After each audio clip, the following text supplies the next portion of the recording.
Weapons is a true story because the kid in the opening monologue said so, and therefore it has to be true. This is a true story. But on one night at 2:17 in the morning, 17 kids, all from the same class, woke up and fled into the night. While T-posing, mind you. All but one kid, Alex Lily. This is the central mystery of Weapons, and you are so perplexed by the weirdness and the originality of its premise that you really do get easily sidetracked from the obvious clues that are almost begging to be noticed. For its entire first half, you are constantly at odds with its non-linear structure and the characters that are thrown into the story, and whether it's, aliens or ghosts, or if it's going to be Satan again for the 100th time, as to what made those dumbass kids do that. Like that, underneath the surface, I found Weapons to be a very dense film thematically, with lots of parallels to real-life situations which left me feeling decently unsettled. Because also, this is actually a very funny movie.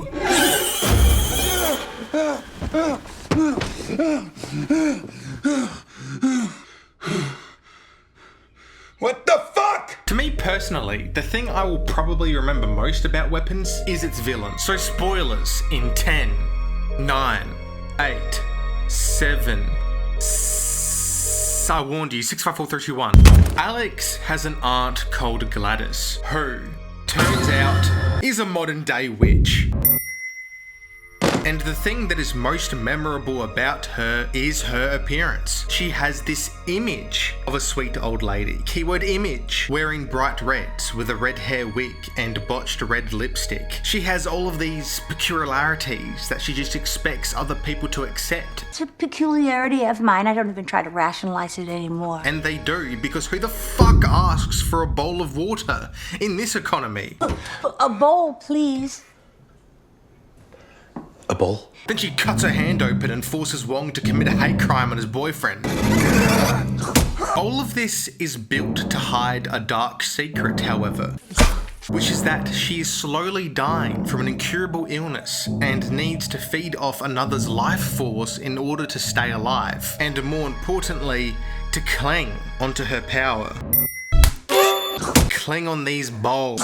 Because of this, Weapons as a film transforms from being a regular Satan did it horror movie to being kind of like a modern day fairy tale. The thing about Gladys, which at first left me scratching my head, but later made much more sense, is that she's honestly a dumbass. Her plan is not smart at all because she didn't really have a plan. It alludes to the idea that she's been doing this for decades almost and just got comfortable with her process. But when things start to go astray for her, she just exposes her stupidity. For once, the villain of a story wasn't this evil mastermind or impossible to stop supernatural power, but really just a weak, pathetic, stupid boomer old lady climbing onto her power, desperate to stay alive. I think she works so effectively within the story because she is so obviously present in the film's first half, despite her absence. But the reveal of, who she is, what her motivations are, why she's doing what she's doing, despite it being so damn obvious, reflect the themes of the actual film itself perfectly.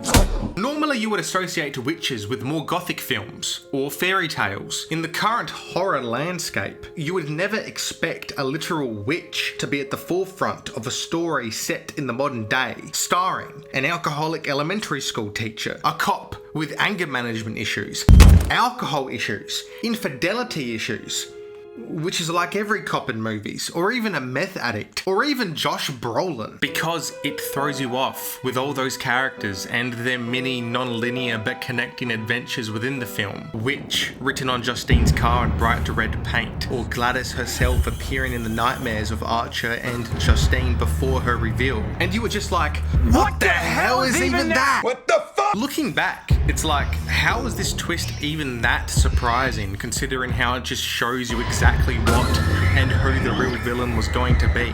It's not a particularly confusing film. It's actually quite simple and easy to understand what its themes are, but it is difficult to determine what exactly it is solely about and what is the actual message which is intentional. Instead, I think it's about a wide variety of things. And Gladys is merely the face that represents all of them. Parasites. This is the most obvious theme of weapons. Justine is teaching her class about parasites a few days before all of the children go missing. Who else can think of an example of a parasite? The school principal and his partner are watching a documentary on the cordyceps virus. Wait a minute. That's disgusting. I think Gladys basically represents a parasite, a leech that latches onto whatever life she can so she can corrupt it just to stay alive, which is exactly what she does. Literally, she just rocks up unannounced, like that one racist uncle at a family event. You need to leave! Latches onto Alex's parents, infects them, and then controls them. Then manipulates Alex into infecting, if you will, his classmates, then ultimately infecting the entire town with fear and paranoia. I mean, this part is one of the saddest things I've seen all year too. It's almost as sad as when Sir Ian McKellen had to act in a green screen room all by himself and just broke down crying. But watching this kid have to go through this daily routine out of fear of losing his parents, while he is unable to get any help, watching the justice system fail him in front of his very eyes. I mean, this was fucked up, man. And it's something that is unfortunately all too real. But predators will find loopholes in trusted institutions, and in the process of being revealed, that trust is broken forever for anyone involved. And yet, the people that we put our faith towards just seem to go with the status quo. I would like to speak with him. We've had this conversation before. That's out of the question. And not really bother to really investigate or attempt to change anything. He's been scrutinized by the press. He's had investigators ransack his house. He's been traumatized. Let's try and put Alex first, yes? And end up putting the youth in danger. Parasites are everywhere throughout Weapons, as it's connected to its second, more prevalent theme, addictions. Addictions are parasites to the mind when you think about it. To those most affected, they describe addiction like a separate entity in their minds that takes over momentarily, like being a prisoner in your own mind, unable to control your actions but being aware that what you are doing is wrong. And I wonder if Paul or Archer or Alex's parents or the kids themselves were actively conscious when under Gladys's mind control. One of the things which I think really made this movie interesting to me is how each of these characters interacting with another will bring out the worst in them, like their own parasite. I mean, damn. You can tell that they really wanted to name this movie Parasite, but that one was already taken. You know, Justine convinces a recovering alcoholic to drink. I'm not gonna drink, Donna. I feel fine. If I don't feel fine, then I'll hit a meeting, okay? Come on. Have one real drink. Justine. Paul gets stabbed with needles twice, then almost fucking kills him. Archer starts crashing out on Justine, then vandalizes her car, forcing her to turn to the drink to cope. Alex pretty much infects and effectively kidnaps all of his classmates, even if it was against his will. And all of this was kicked off by Gladys, however, who is the addict that starts this whole thing in the first place. The original parasite, who I think is addicted to power. Or is she addicted to staying alive? Is it out of desperation or desire? It's hard to pinpoint exactly. I think her role as a villain in the story points a parallel to our own society, especially on how we love to point the finger and find something or someone to blame on any past, present, or future issue or tragedy. Look around at any point in history in which an event shocked any country or nation, and you will also find the masses looking for someone to blame. Why just her classroom? Why only hers? A good, relatively PG-13 example of this is like in the 2000s when Jack Thompson, a lawyer and activist, was adamant that violent video games were causing violent crime and mass shootings, simply because after the Columbine massacre, it was revealed that the killers Dylan Klebold and Eric Harris were fans of this little indie game called Doom. I mean, this guy was treating video games as if they personally broke into his home, beat him up, killed his dog, and stole his car. He went on to call Grand Theft Auto a murder simulator, saying that it was inspiring children to become psychopaths. Which is funny because I only played it for the cars.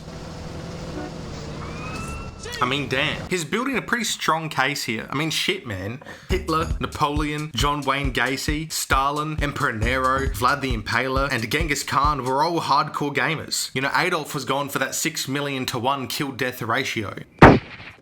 He filed lawsuits against Take-Two Interactive and even Best Buy and Walmart because they were the retailers selling the games. I mean, all of his arguments have been scientifically debunked by every major psychology association, but talk to boomers today and they will still think video games cause violence because of his wild and popular claims back in the day. I mean, later they disbarred him because of his abuse of the legal system, but the point is Thompson represents what I'm talking about perfectly, and what is one of the more important themes of Weapons, which is that instead of directing his anger into trying to identify the actual causes of violence, he, like many people, actually failed to realise that just because there is a correlation does not mean it is the cause. But the town in Weapons don't know that, especially the character of Archer. What do you see that I don't?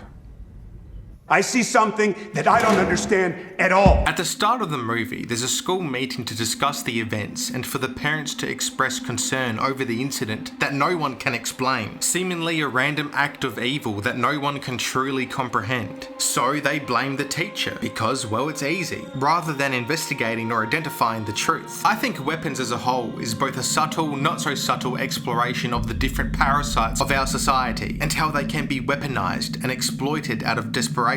All of this points to the real allegory of Weapons, which I think is a critique of American society as a whole, and specifically how in the face of tragedy, some will turn to their addictions, others will let their addictions control them, many will find someone else to blame and go on a wild witch hunt, and few, after a tragedy has shocked a town or a city or a nation, will weaponize the victims politically, and once a tragedy becomes politicized, its victims can never really move on. Something I noticed while watching Weapons for a second time is that the American flag, in one way or another, is in the background of scenes that specifically feature Marcus, the school principal. It's in the background of his office. He's standing right in front of it during the parents' school meeting. It's his outfit. It's on the hot dog bun packet while he's about to stuff his face with them. It's in the background of the gas station attack scene. And if you think I'm overanalyzing, no. By the way, is a hot dog a sandwich? Let me know down in the comments below. In fact, I think the symbol of America is more present than you think, with the colours red, white and blue being this film's distinct colour palette. Marcus is covered in red blood, wearing a blue tracksuit and a white shirt. Justine is wearing a blue blouse with a white shirt and a giant red heart on it. Archer is observing a house with a red door and blue tinted windows with white frames. Yeah? The wall 4 is green, that's red. What?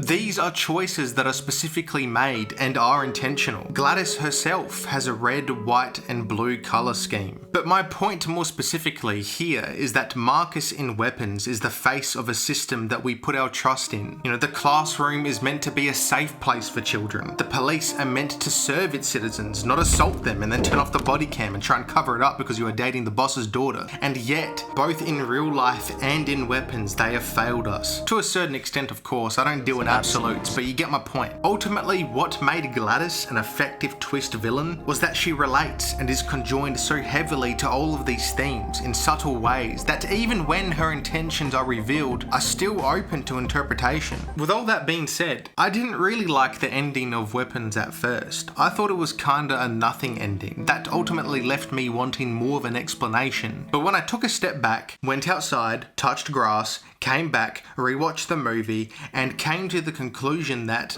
I think that's the point. It's not meant to be this super happy, upbeat ending, and it's not exactly a super sad, excessively nihilistic ending either. The victims of Gladys's terror are described to be basically catatonic. Alex's parents are still being fed soup somewhere, but not by him. Only some will be able to go back to normal. Some of them even started talking again this year.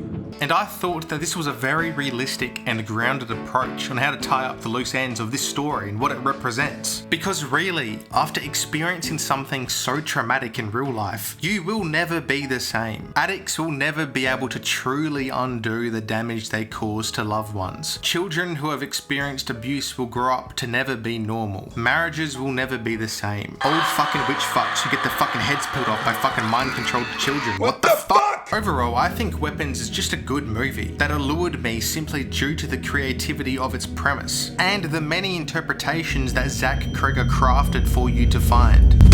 Also, Gladys is bold.